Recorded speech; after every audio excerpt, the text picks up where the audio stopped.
Bon, maintenant, Goudiaby, je suis totalement d'accord avec toi, mais vous pensez que pour faire ça, l'architecte doit être à la place de la politique ou bien il doit être avec la politique? Il doit faire les deux. Il doit faire de la politique du développement. Il ne doit pas faire de la politique politicienne. Il n'y a pas mieux placé que l'architecte pour faire de la politique du développement. Seulement, voilà, puisque nous dépendons des politiques, il faut parfois avoir un œil sur eux. Et je dis parfois, moi j'ai souvent un œil sur eux. Peut-être même un peu trop. Donc vous ne pouvez pas, c'est eux qui décident. Vous avez beau avoir toutes les belles idées du monde, s'ils ne disent pas oui ou non, vous ne pouvez pas. Donc autant les accompagner, le cas échéant, ou se faire respecter de par son travail. Parce que vous connaissez les politiciens, ils ne vous respectent que s'ils peuvent tirer quelque chose de vous. Ça c'est clair.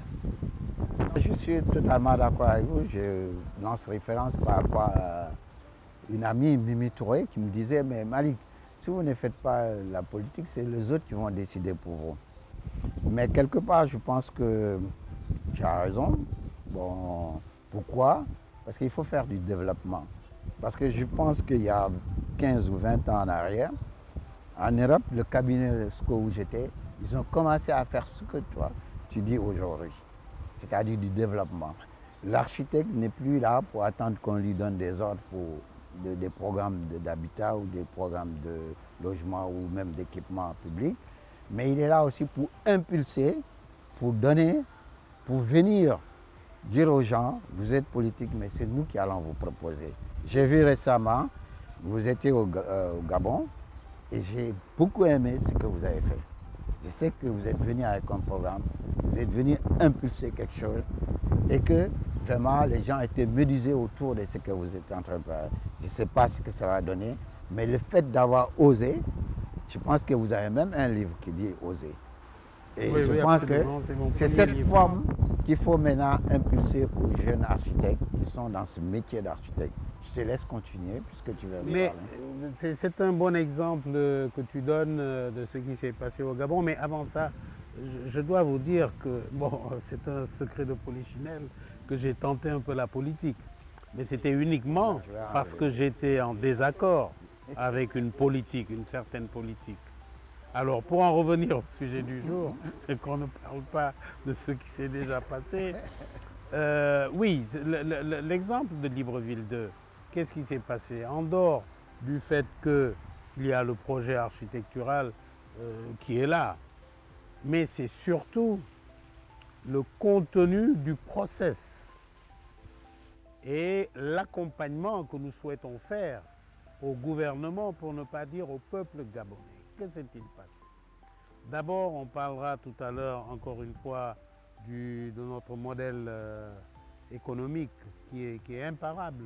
Le modèle économique que nous avons mis en place, vous l'exécutez, vous êtes sûr que vous créez une ville nouvelle qui ne va rien vous coûter et qui va vous produire de l'argent.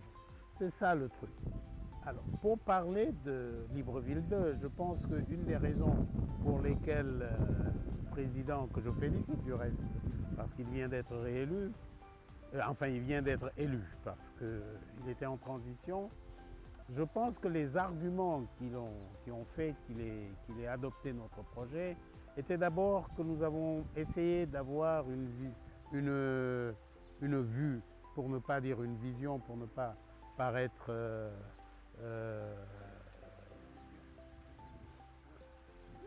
nous leur avons expliqué, et plus particulièrement au président, que voilà, ils ont une ville, ils sont dans un pays où ils sont 2 millions, 2 millions 3, et ils sont entourés, si on prend un peu large, de plus de 400 millions d'autres pays, de gens d'autres pays. Qu'est-ce qu'ils doivent faire pour exister? Et qu'est-ce qu'ils doivent faire pour que la ville que nous créons pour eux puisse fonctionner? On a dit, il vous faut de l'ouverture. De l'ouverture comment? En faisant du Gabon un peu la Grèce de toute cette partie de l'Afrique. Et pourquoi pas également le Dubaï de toute cette partie de l'Afrique. mais surtout pour donner un contenu à tout ça. Nous sommes en train de développer avec eux et avec les collègues, les confrères qui sont là-bas. Je dois d'ailleurs préciser que je suis certainement le chef d'orchestre, mais j'ai autour de moi, comme je l'appelle souvent, un arc-en-ciel de compétences, et plus particulièrement de compétences locales. Parce que vous l'avez rappelé tout à l'heure, j'ai fait partie des fondateurs de l'Union des architectes d'Afrique, et pour nous, quand vous allez dans un pays pour exercer votre profession, vous le faites avec les gens du pays. Et ça, vraiment, j'y tiens. Et je dois d'ailleurs rendre un vibrant hommage à mes collègues qui m'ont accueilli les bras ouverts au Gabon. Ils sont 6 et ils seront peut-être encore plus. Le chef de file, c'est bien sûr notre ami Antoine Goua, avec lequel je travaille depuis 35 ans maintenant. Donc tout ça pour revenir à votre question, il faut voir l'architecte ou l'architecture comme un levier de développement. Et si vous le faites, il n'y a pas de problème. Là, encore une fois, l'élément qui sera peut-être dans 10 ans, peut-être dans 20 ans, l'élément central de Libreville 2, ce n'est pas les bâtiments que vous voyez. C'est le fait, encore une fois, que nous souhaitons que ce soit un peu la Grèce, la Grèce bien sûr au sens intellectuel du terme, et peut-être le Dubaï au sens physique du terme, pourquoi pas. Mais surtout, nous voulons donner ce que nous avons appelé, créer ce que nous avons appelé Savannah Kingdom, qui est une espèce de Disneyland à l'africaine, avec nos propres héros, les animaux. Imaginez dans cette jungle-là extraordinaire, Wakanda, ou comment vous l'appelez, Wakanda, le Wakanda de Black Panther en pleine brousse, pour que le monde entier puisse venir à Wakanda in the jungle.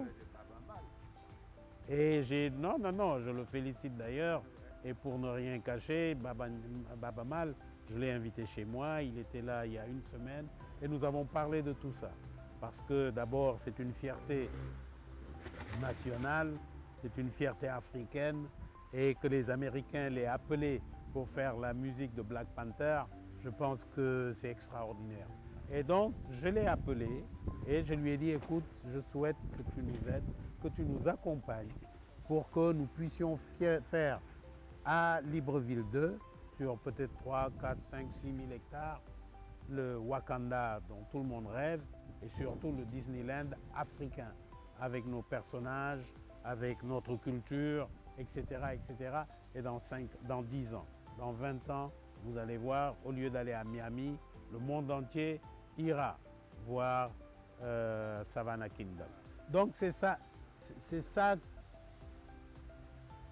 qui instruit le développement. C'est ça qui fait que oui, nous allons jouer notre partition, mais pas uniquement à dessiner. Dessiner, tu le sais, pour nous c'est facile, c'est quand on dessine, puisqu'on aime tellement notre métier, que pour moi on ne devrait même pas nous payer pour dessiner, parce qu'on le fait. Ça c'est la passion, c'est la vocation.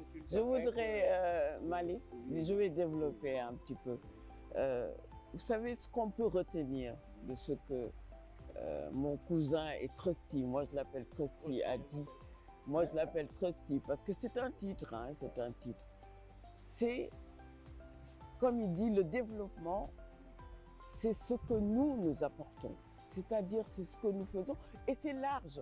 Ça va au-delà de notre calque, de ce qu'on dessine. Et je rebondis sur ce qu'il vient de dire, le développement, c'est de dire, effectivement, il existe une aire de jeu aux États-Unis, mais qui s'inspire de ce que nous avons. Et nous, pourquoi nous ne le faisons pas pour que nos enfants se disent, mais c'est ici, ça vient d'ici, et c'est ça, pour te dire l'identité. L'identité, c'est relever cette identité et surtout oser. Parce qu'on dit toujours, oui c'est utopique. C'est utopique, non. C'est réel, c'est un travail, oui. Je vais t'interrompre. tu as tellement raison.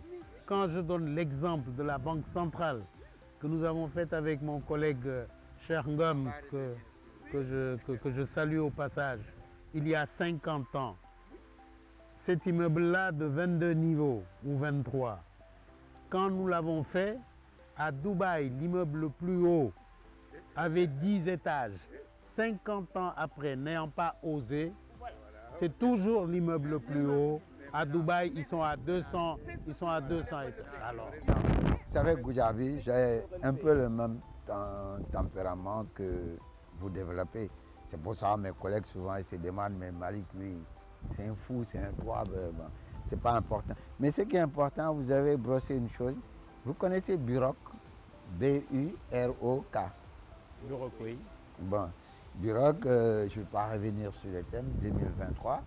Je pense que pourquoi vous n'avez pas poussé cette affaire-là? C'est une longue histoire parce que d'abord, j'avais pas tellement le temps à l'époque et j'étais dans d'autres affaires. Mais enfin, ce n'est jamais trop tard. Voilà, mais parce que je pense aussi, bon, vous êtes un enfant du pays. C'est vrai que vous avez fait des emprunts ici. Il y a l'immeuble que vous venez de dire, la Banque centrale. On peut aussi dire le monument de la Renaissance. Parce que j'en parlais tout à l'heure chez Akudag. Je disais, quelles que soient les choses, il y a des choses qui resteront définitivement dans l'histoire de l'architecture. Vous prenez les statues de la liberté, vous prenez l'Arc de Triomphe. Goudiaby partira un jour, nous partirons un jour, mais ça va demeurer dans l'histoire. Maintenant, je reviens un peu à...